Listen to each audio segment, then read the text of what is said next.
Masjid Patok Negoro Dongkelan pernah dibakar habis oleh pihak Belanda semasa Perang Diponegoro pada tahun 1825. Pada saat itu yang tersisa hanyalah batu penyangga tiang masjid.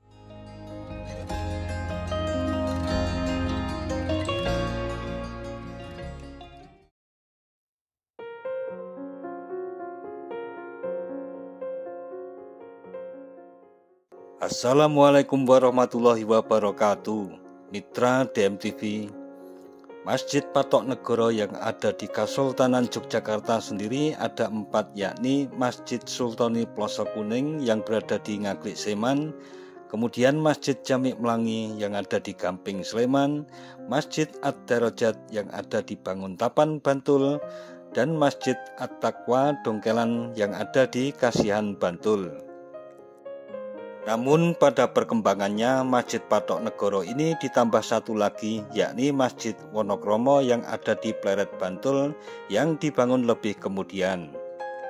Konsep 4+1 ini menjadi perlambang konsep sedulur papat limo pancer yang merupakan simbol perlindungan bagi eksistensi Keraton Yogyakarta. Masjid Patok Negoro ini dibangun dengan tujuan membentengi wilayah Keraton Yogyakarta, baik benteng dalam arti keimanan atau agama maupun dalam arti fisik, sosial, dan politis. Berikut keterangan singkat dari kelima Masjid Patok Negoro, yakni 1. Masjid Patok Negoro Plosok Kuning. Masjid Patok Negoro Plosok Kuning dibangun pada tahun 1724 oleh Kiai Mursodo.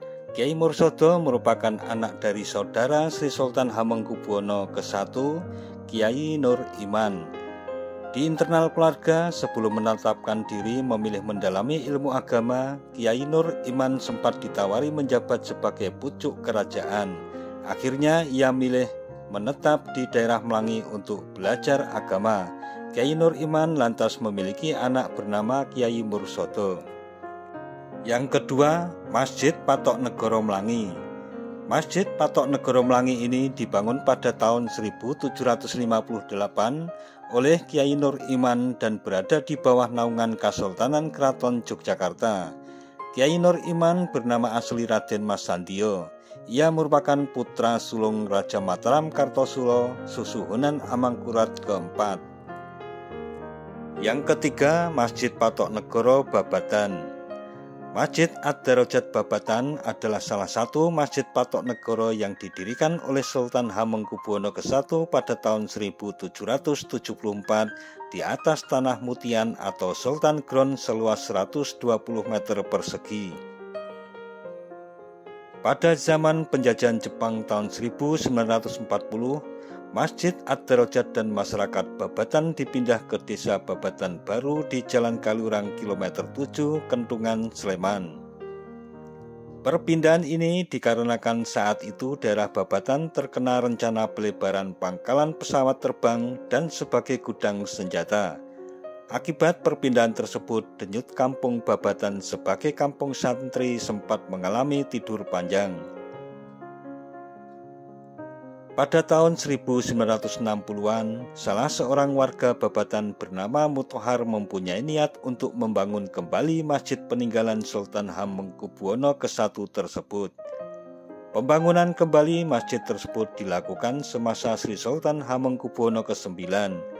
Atas dukungan Sultan, maka nama Sultan Hamengkubuwono ke-9 yaitu Dorojatun diabadikan menjadi nama Masjid Patok Negoro tersebut dengan nama Masjid Ad-Darajat. Yang keempat, Masjid Patok Negoro Dongkelan.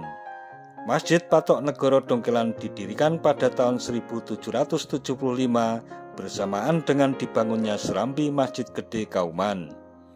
Pendirian masjid ini merupakan penghormatan terhadap Kiai Syihabuddin atau Syekh Abuddin atas jasa-jasanya terhadap Sultan Hamengkubuwono ke-1 ketika berkonflik dengan Raden Mas Said. Kemudian Masjid Patok Negoro Dongkelan pernah dibakar habis oleh pihak Belanda semasa Perang Diponegoro pada tahun 1825. Pada saat itu yang tersisa hanyalah batu penyangga tiang masjid atau yang disebut dengan umpa. Setelah dibakar, masjid tersebut dibangun kembali dengan sangat sederhana.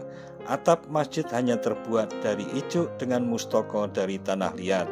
Pada masa pemerintahan Sultan Hamengkubuwono ke-7, masjid tersebut dibangun kembali pada tahun 1901. Dan yang kelima, Masjid Patok Negoro Wonokromo.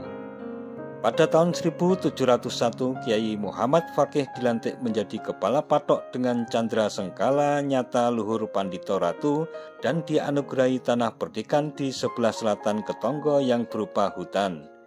Dikarenakan hutan tersebut banyak ditumbuhi pohon awar-awar, maka daerah tersebut disebut dengan alas awar-awar.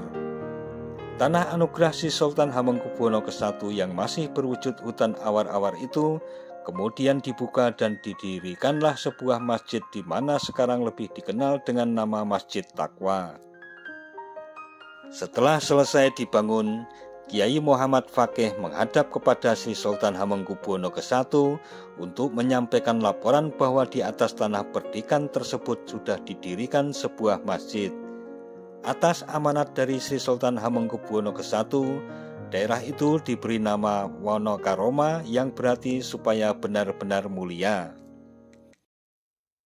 Nah mitra DMTV, demikian sejarah singkat sedulur papat limo pancer mengenai Masjid Patok Negoro yang ada di Kesultanan Yogyakarta.